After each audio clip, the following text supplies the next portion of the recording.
Welcome back to the Mental Health Matchmaker, the podcast from Building Bridges Psychotherapy, where we sit down with therapists for candid, conversational episodes that explore their perspectives, experiences, and unique approach to therapy. In this episode, I sat down with registered therapist Vino, who works with clients on anxiety, identity, cultural stress, women's issues, eating disorders, and more. We started by touching on generational trauma and the stigma around mental health in POC communities, before moving into two topics we haven't really covered on the podcast before: women's health and body dysmorphia. Vino talks about the often invisible toll of conditions like PCOS and endometriosis, and how people often end up having to manage chronic pain and self-advocacy while still holding their lives together. From there, we dig into the reality of body dysmorphia beyond the buzzword and the role social media plays in all of it. Let's get into it.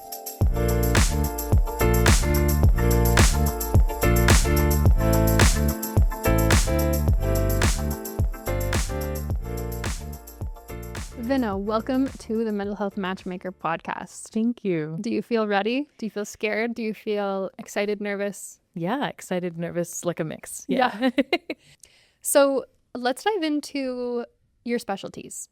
Yeah, I didn't come into the field kind of looking at any specific thing, but I started to see that a lot of the folks that were reaching out to me looked a lot like me. So a lot of Black, Indigenous, colored women, and a lot of people dealing with anxiety, stress, OCD, burnout, that stuff. And it just sort of felt like a lot of the people that were struggling with things that are very human, and they look at me and think like, oh, I think she knows what she's talking about and she looks like me. So that's sort of where I've landed, or how I've landed where I am now. Yeah. They get that sense of familiarity, like we understand each other, and which is such an amazing starting point when you're entering into like a vulnerable journey. Exactly. Yeah. Amazing. So I know that we briefly talked about generational trauma as a topic that you're very passionate about. Yeah, generational trauma. I think it's just very personal to me as well, because I've also a second generation immigrant living in Canada, and there are a lot of things that I've inherited somewhat from my parents and my grandparents, and I think I see in my clients as well as having inherited from their past generations. And there's a lot there when it comes to emotional responses, the way that we communicate, the type of relationships we have, and that sort of thing that we don't realize that we've maybe inherited from our families and our parents and past generations. And a lot of the times, especially BIPOC people, have had parents and grandparents who have survived like wars and poverty and systemic discrimination and that sort of thing. And so a lot of these responses come from being protective mechanisms and things that they've learned to use to survive. And a lot of the time I realized that these folks are using these responses and ways of living, and they're not in survival mode anymore. So it's almost like wanting to explore why perhaps that is, where it comes from, appreciating even where it comes from, and then wanting to maybe break the pattern if we can, and if it feels right to. And that's sort of where the work comes in therapy, where we're not trying to shove things away or dismantle things right at the start. Like I do want to do exploring and looking at things with curiosity before we do any dismantling, if we even want to do that, if we want to do any change. And yeah, that's where I think a lot of the generational trauma work comes in. Like we get to explore things and see where they come from, appreciate where they've come from, and then see if perhaps there's something that we can change or adapt. Yeah. I love that approach, and obviously you do that on purpose. Can you explain why? Like, why do you not want to just, even if you can see it as a therapist, you can see probably what's going on, you relate to it on some level, so you've experienced parts of it. When you see that and you have an understanding, but you're not sure if your client has an understanding, or, they're just easing in for the first time into these big topics, why do you not dive right in, even if you know where this could point to, or maybe you have a sense of what's deeper within? Yeah. A lot of the time people have been living with the way that they've been doing things, the way that they've been existing for a very long time. Like these are well-established patterns of ways of thinking, ways of reacting, emotional responses, emotional suppression even. And having someone come into therapy and saying, like, in the first couple of sessions, like, hey, let's do everything differently, is like super challenging and probably isn't inviting or warm or gentle in the way that it's approached. And I don't think it lends itself to long-term change.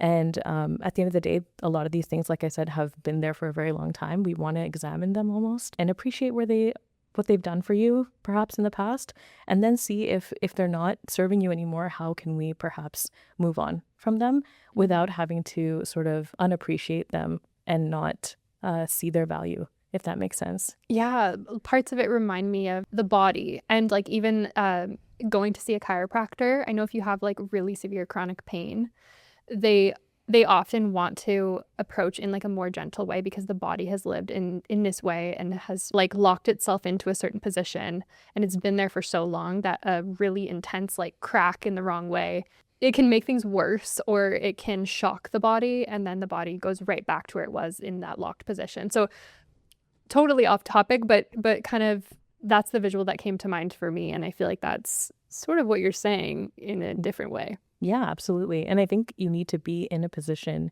like you were describing with the chiropractic metaphor, that you need to be in a position to change and like in a position to want to mold. And sometimes when we're sort of still in that fight or flight mode and we're not comfortable and we're not vulnerable, I think that change can't happen, and it can't be, like I said, long term. And so it's just important, I think, to, especially with people who are BIPOC, that they're wanting, because I know that they're wanting to appreciate their culture and where they come from, but at the same time are maybe fighting with things that they've learned and ways that they've been living with that they want to change. And sort of that tension is always there as well.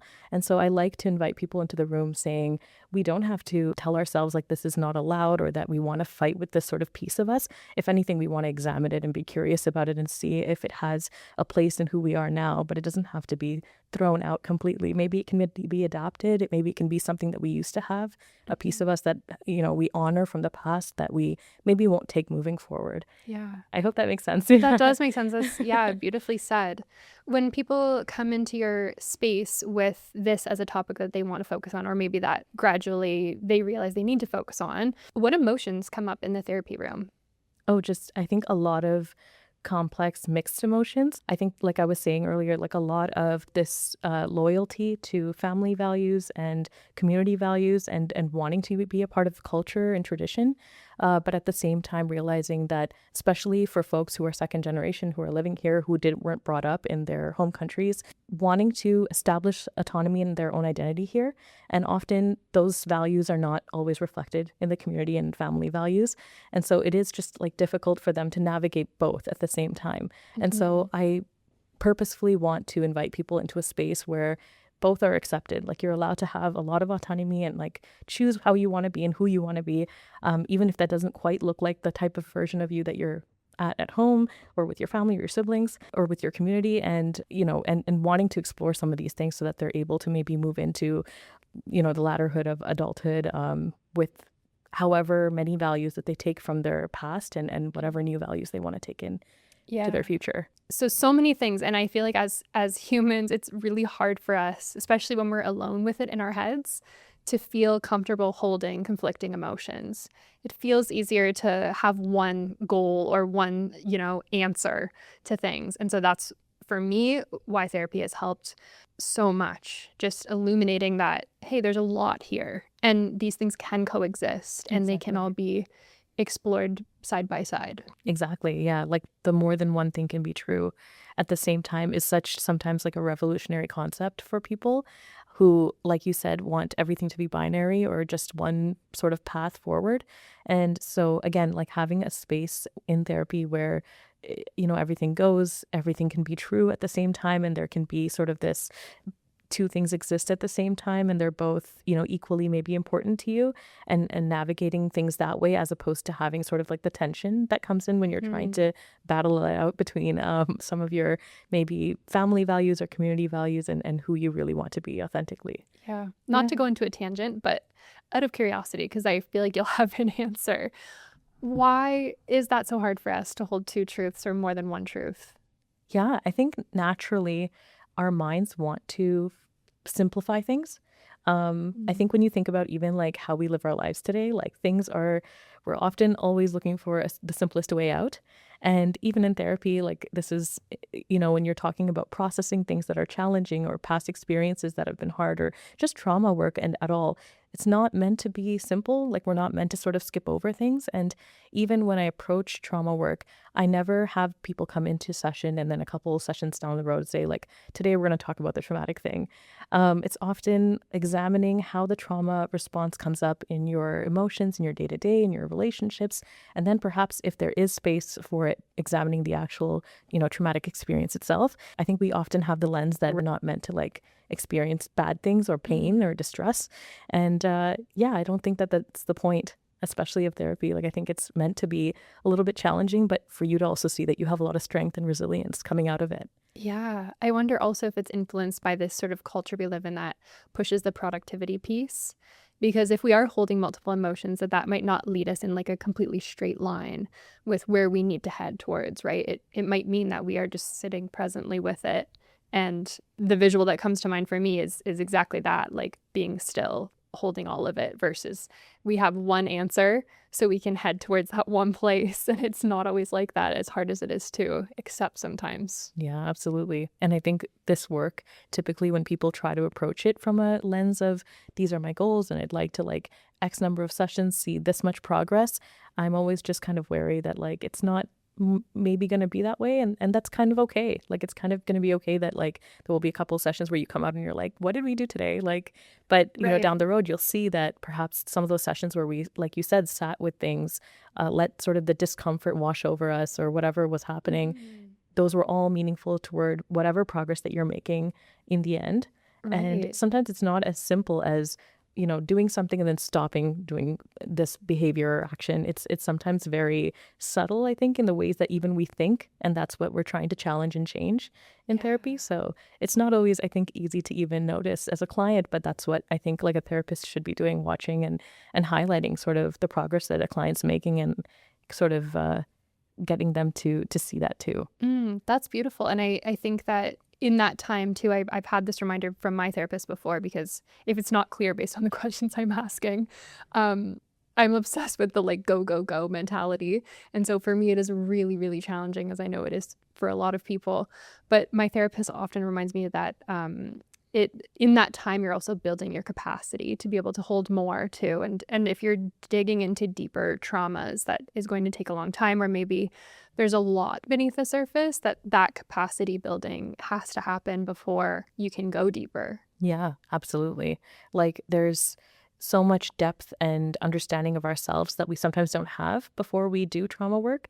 And I think it is important to know ourselves really well before we do processing and that sort of thing. And it's also building coping strategies and grounding techniques and things like that so that we're in a good place when we do that work, if that makes sense. Yeah. So it's just, I think it all contributes to progress and being able to feel better about even talking about the traumatic experiences or how they've impacted us. Yes, that makes so much sense. So shifting gears, at least in my time hosting, I haven't talked about this before, but women's health is an area that you specialize in. Yeah. What does that look like in your therapy room? Yeah, it comes from a very personal place. I've had some struggles with my own health and being like a BIPOC person and wanting to be in or being in medical spaces and feeling like I'm not being heard.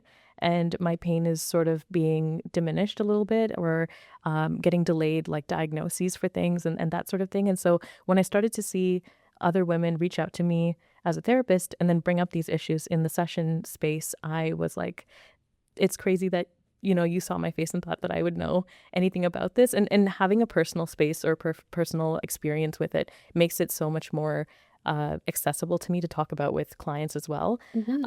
And I find that it's just a very isolating and invisible almost thing to deal with, especially some of the hormonal challenges that women go through. So if we're talking about endometriosis or PCOS, or its now new name PMOS, that don't typically get talked about enough, I find. And a lot of the conditions, they affect a lot of the different parts of our lives, and people don't know that. So there's just often this struggle that's happening behind closed doors, and people are feeling isolated and lonely and just sort of fatigued by having to advocate for themselves constantly. And again, I think because it comes from a personal place, and especially for women, I find that it's just really important to navigate that in a safe space as well, the psychological component and all of it.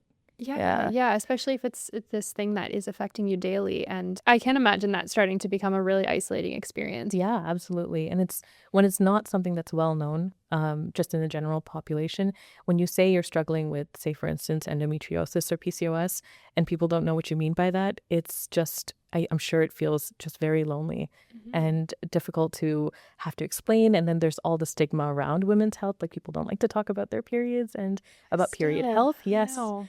Yeah, the 21st century, and we don't talk about it enough, I think.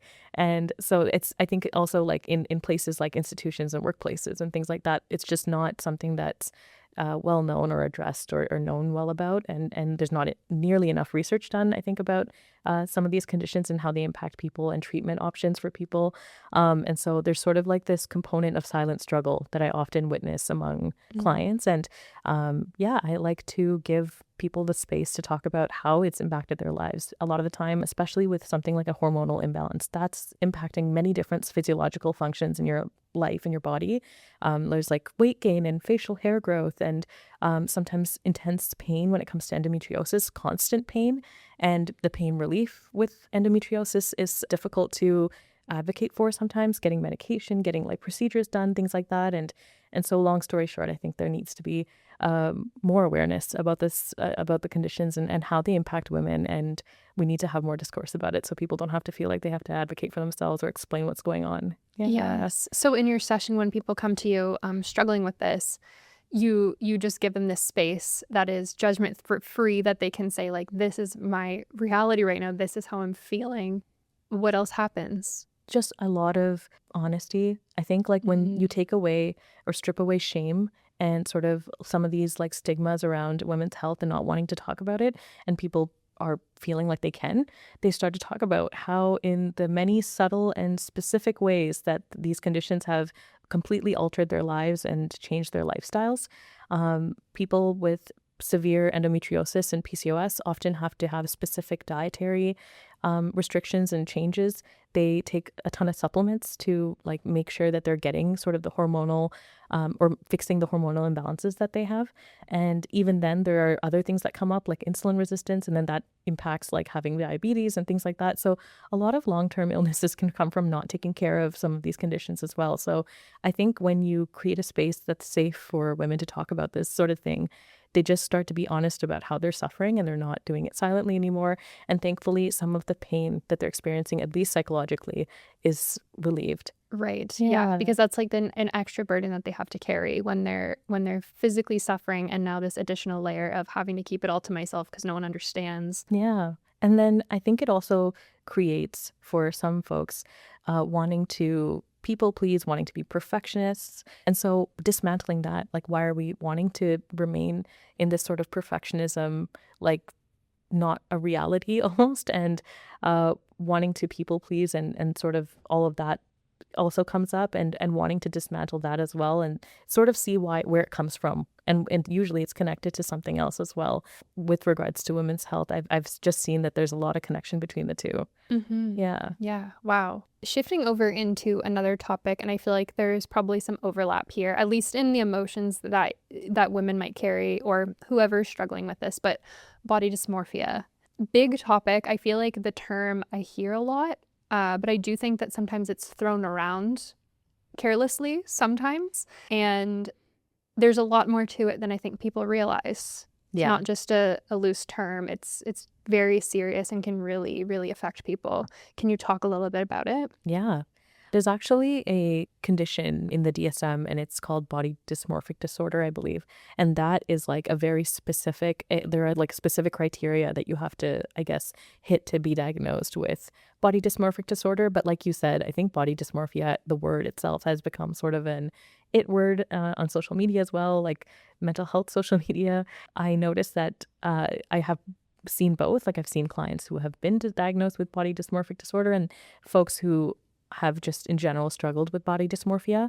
And it's not just something that women struggle with. I think it's very universal. It's often characterized as, in media as when you don't like how you look.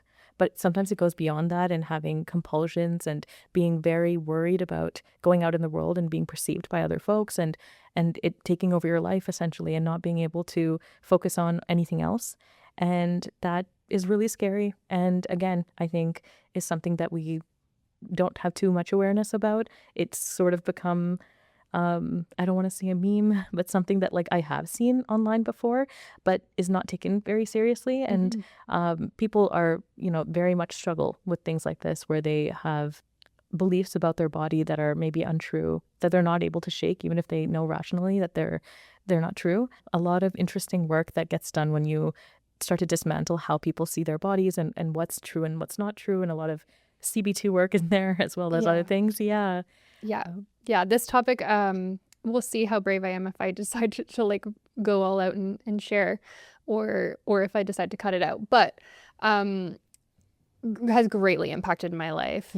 And like growing up in a dance studio where you're surrounded by mirrors and you're just constantly staring at yourself, and then many other factors, but also like the world we live in, social media, all these things that just continue to push this message that makes us feel like we do have to analyze ourselves, that we need to upgrade and level up and glow up, and these constant reminders that if you already have that struggle, make it feel so much harder.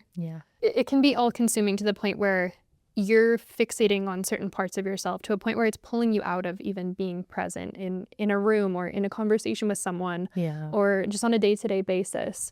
And in the past, when I've had struggles like this, I get frustrated with myself because I'm acting like almost self-obsessed or something, like I care about these people, I care about the space that I'm in, and I cannot not pick myself apart. Like the list is long for me of like the exact things I know I'd change about myself.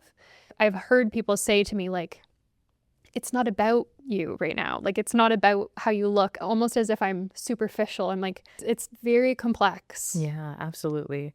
And we living in a time now where social media has become like the stage on which we validate and invalidate people's experiences a lot of the time. And especially when it comes to appearance, and like you just described, like people saying like, it's not about you, and completely invalidating your experience of what's happening to you. And I often have to take a step back from social media when I'm seeing content like this, because it's just a lot. Everyone's experiences are unique. No one knows truly what people are going through when they post pictures of themselves on social media, or when they share things on social media openly. It's just kind of all up for judgment. And I think it's, if anything, inflated, like having more and more people experiencing body and dysmorphia, and people not wanting to or feeling like they can share what they're going through because fear of judgment. And again, I think like the same thing that we've been reiterating throughout this entire time, like the idea of creating safe spaces is so important, and being non-judgmental, and making sure my clients really feel like I'm not here at all to judge you, and I'm here to see you for what you are. And I'm not at all judging your experiences or how you're navigating your life with the challenges that you have. I also think part of like that, creating the safe space when it comes to this topic, is also that ability to sort of ground in reality as well. Because like you said, social media, it's like this whole other world. And once you get pulled into it, it does start to feel like you can disconnect easily from this real life world that we're a part of, and then it makes everything more confusing, especially if you are looking into the mirror and you are seeing something different to what it is in real life. Like, that is very, very confusing. I love that touch point of being able to walk into your therapy room, to see your therapist, and just to be able to ground in like what is real versus what is not only when it comes to how you're perceiving yourself, but also separating from the social media, from all these extra things that pull us out of our real life. Yeah, that's so true. Yeah. And without sort of any of media or your, whatever rhetoric is on your social media pages, whatever. And like you said, being in a therapy room and just sort of realizing that these are sort of some of my beliefs about my body and about what I want it to look like, or what I actually see versus what I think of my body. And I think a lot of this dialogue doesn't come up if you're sort of consumed and you're in social media, which I think a lot of us are. It's just sort of the reality of today. But again, like having 50 minutes or whatever amount of time in a therapy session where there's no talk of social media, at least in the sense that we're not including it in the conversation. It's just between the two of us. And like you said, you're back in reality, sort of trying to realize what it is that you want maybe to change about the ideas that you have about your body, and sort of what you've thought about it all this time. Yeah. And, confronting that in an honest way. Yeah. Yeah. You might not be able to answer this, but I feel like you probably will based on your background. Out of curiosity, for people that don't really know when it comes to experiences with body dysmorphia or body dysmorphic disorder, what is actually happening in the brain when you're looking into the mirror and you're seeing something differently than what's really there, maybe? I don't know if it's right to call it a cognitive distortion or if it's right to call it just sort of a maladaptive belief almost, but there's a lot that's being distorted about what we see and what is. And a lot of the time it's described as, a specific part of your body or your entire body, and seeing something that's maybe not actually there rationally. And sometimes the clients have like the rationale of, I know that I don't look like this, but when I put on clothes, I notice, or I'm thinking this constantly and I can't stop. And like that compulsion comes into play where there's nothing I can do about it. It's just sort of there. It's a belief that's there and I can't stop thinking about it. And like you said, it pulls you out of the present moment and you're just sort of in your head about sort of how I look when I'm seated this way or standing like this or wearing these particular jeans or, and so I think what's different between body dysmorphia and just a regular insecurity is this idea of like the compulsion and being pulled away from reality and being in the present and not being able to sort of restructure that cognitive belief and bring yourself back to reality. Being so stuck in sort of a place where you're not able to move from, I look gigantic, or I look really, really ill, or I don't look right here, or this looks wrong, whatever the case may be. Yeah. So it's like that becomes like a fixation, and it doesn't allow you to then carry on through the rest of your day. Like you carry it with you. Exactly. And then the thoughts of wanting to change and how to bring about change. And then that kind of gets us into the maladaptive behaviors that come with sometimes body dysmorphia and dysmorphic disorder, like eating disorders and things like that. And so that's where it becomes, I think, like that's the difference between perhaps struggling with some body dysmorphia or insecurity specifically versus the disorder and sort of what can come with that. Yeah, that's really important. What would you say to someone who maybe they are, in the therapy room, like maybe they go to therapy, maybe they're talking about this in therapy. What can they do on their own in addition to therapy? Or if they're not quite ready for therapy and they're living their lives and they're saying this is too difficult to navigate, but I'm not quite ready for therapy, what would you say to them? Would you say log off social media? That's so funny because we were talking about that and I said, I need social media breaks too. And yeah, I do advise that sometimes, like, especially when my clients come to me and they say like, it's been hard to like get this off my mind. And I'm like, well, is it on your For You page or whatever? And you know what I mean? Like it's constant stimulation sometimes and it's not, we're not able to move past it. It's just normal. And so taking a social media break is helpful. Any kind of mindfulness, any kind of self-care that you can engage in.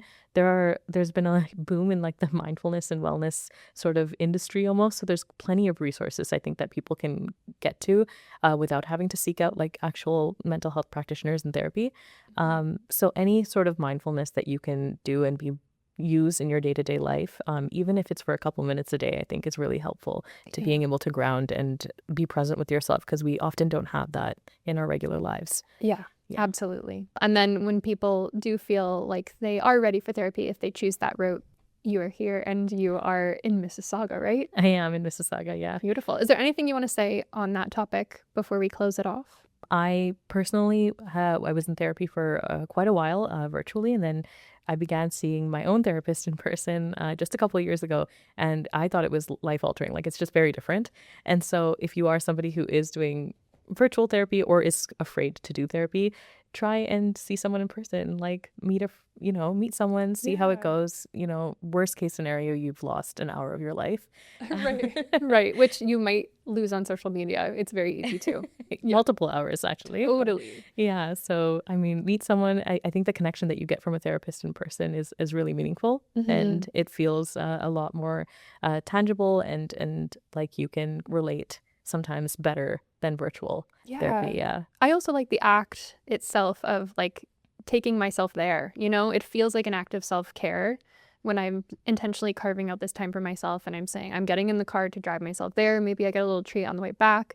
Not that you need to make it a spectacle every time, but just that it feels really good to have a place that you're heading to and it's just for you. Yeah. And I don't think people often see it that way. They see it as sort of this work that needs to be done, or if it's maybe they're fearful of the vulnerability that they're going into. And I often have to remind folks that this isn't for me, it's for you, actually. So you can come here and do whatever work it is that you want to do, or talk about whatever it is that you want to talk about. There's no expectations and there's no necessity almost. It's just you being present, being here with yourself. And I think that in and of itself is an act of self-care.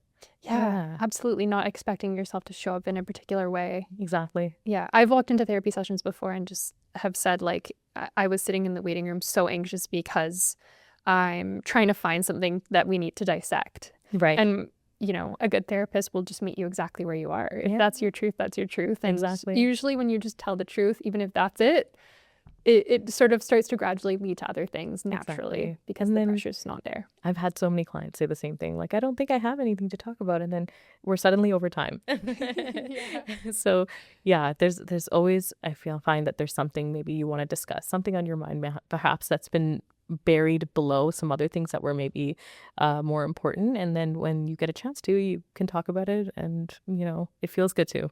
Usually. Yes. That's so great. Fascinating. Thank you for sharing all your wisdom with us. Thank you for having me. Absolute pleasure.